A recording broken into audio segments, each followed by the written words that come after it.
السلام علیکم ورحمۃ اللہ وبرکاتہ۔ امید کرتا ہوں دوستو آپ خیریت سے ہوں گے اور اللہ تعالیٰ سے دعا ہے اللہ آپ کو یوں ہی ہنستا مسکراتا رکھے۔ دوستو آج آپ حضرات کی خدمت میں ہم بات کرنے والے ہیں خواب میں اذان سننے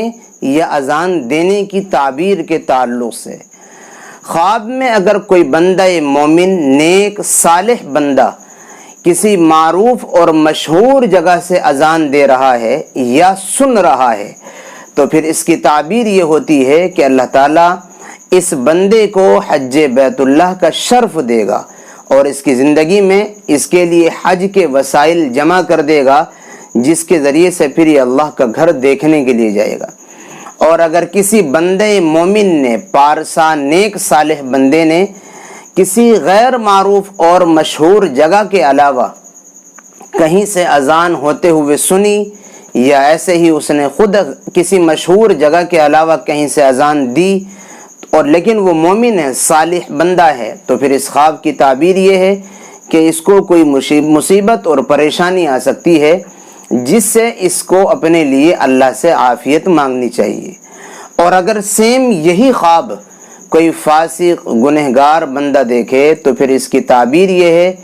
کہ یہ چوری کرے گا اور اس کی چوری ثابت ہو جائے گی، اس کا جرم ثابت ہو جائے گا اور پھر اس جرم کی سزا اس کے اوپر لاگو کی جائے گی۔ اسی طرح اگر خواب میں کوئی یہ دیکھے کہ اس نے مسجد کے مینار یا مسجد میں اذان دی ہے تو پھر اس خواب کی تعبیر یہ ہوتی ہے کہ یہ اللہ کے بندوں کو اللہ کی طرف ریئل لائف میں اور جاگتے ہوئے اس نیکی کو انجام دے گا، اللہ کی طرف اللہ کے بندوں کو بلائے گا۔ اگر کسی نے خواب میں یہ دیکھا کہ وہ بستر پر لیٹا ہوا سویا ہوا ہے اور وہیں سے اذان دے رہا ہے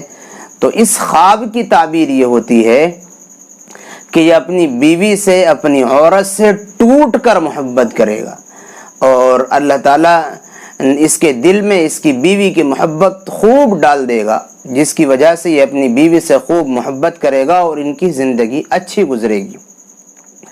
اس کے علاوہ حضرت امام جعفر صادق رحمہ اللہ تعالی عنہ نے خواب میں اذان دینے یا اذان سننے کی 12 وجوہات ذکر فرمائی ہیں، 12 سبب بتلائیں کہ ان وجوہات کی بنا پر خواب میں اذان ہوتی ہوئی سنائی دیتی ہے یا بندہ اذان دیتا ہے، یعنی ان 12 تعبیروں میں سے ہی کوئی ایک تعبیر ہوتی ہے۔ نمبر 1 حج، یعنی اس بندے کو حج کی توفیق ہو جائے گی، اس کے لیے حج کے وسائل اکٹھا اور جمع ہو جائیں گے۔ نمبر 2 بات چیت، کہ یہ کسی سے جاگتے ہوئے حسن اخلاق کے ساتھ یہ پیش آئے گا۔ نمبر 3 حکومت، یعنی حکومت میں اس کی حصہ داری ہوگی یا حکامہ سے اور صاحب منصب لوگوں سے اس کو فائدہ ہوگا۔ نمبر 4 بزرگی، کہ اللہ تعالیٰ اس کو بزرگی اور اس کو شرف نصیب فرمائیں گے۔ اور نمبر 5 ریاست، کہ ممکن ہے ریاست میں اس کی کچھ حصہ داری ہو یا صاحب ثروت اور صاحب ریاست حضرات کی جانب سے اس کا کوئی مالی تعاون یا کسی بھی طریقے کا اس کو فائدہ پہنچے۔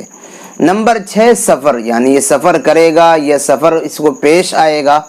ایسا ہی کچھ ہوگا۔ نمبر 7 موت، ممکن ہے کہ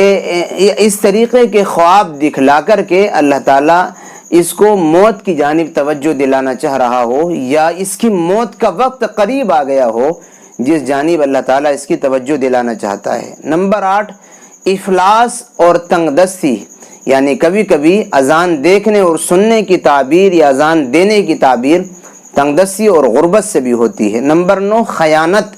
یعنی امانت میں خیانت کرنا بھی کبھی کبھی اس کی تعبیر ہوتی ہے۔ نمبر 10 جاسوسی کرنا۔ نمبر 11 نفاق اور بے دینی، یعنی کہ کبھی کبھی اس طریقے کے خواب دیکھنے کی تعبیر اس کی منافقت اور بے دینی کو بتلا رہا ہوتا ہے کہ یہ خواب دیکھنے والا منافق اور بے دین ہے۔ نمبر 12 ہاتھ کٹنا، تو خواب میں اذان دینے یا اذان سننے کی تعبیر وجہ ان 12 وجوہات میں سے ہی کوئی ایک ہوتی ہے۔ یہ حضرت امام جعفر صادق رحمہ اللہ تعالی عنہ نے بیان کیا ہے، لیکن یہ بات میں آپ کو اپنی ہر ویڈیو میں بتلاتا ہوں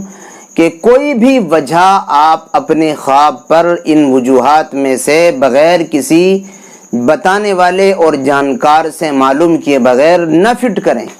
اس لیے کہ کبھی کبھی ایسا ہوتا ہے جو بندہ اپنے خواب کی تعبیر اپنے ذہن اور دماغ میں بنا لیتا ہے یا زبان سے اس کو کہہ دیتا ہے، جبکہ وہ اس کی تعبیر نہیں ہوتی ہے، وہی تعبیر اس کی بن جاتی ہے اور پھر بندہ پریشان ہوتا ہے اور پھر وہ غم اور پریشانی میں مبتلا ہوتا ہے۔ اس لیے اپنی جانب سے کوئی بھی وجہ فٹ نہ کریں، بلکہ کسی تعبیر کے علم رکھنے والے جاننے والے سے اس خواب کی تعبیر اگر آپ لینا چاہتے ہو تو اس سے معلوم کریں۔ اللہ ہم سب کو سمجھ نصیب فرمائے۔ السلام علیکم ورحمۃ اللہ وبرکاتہ۔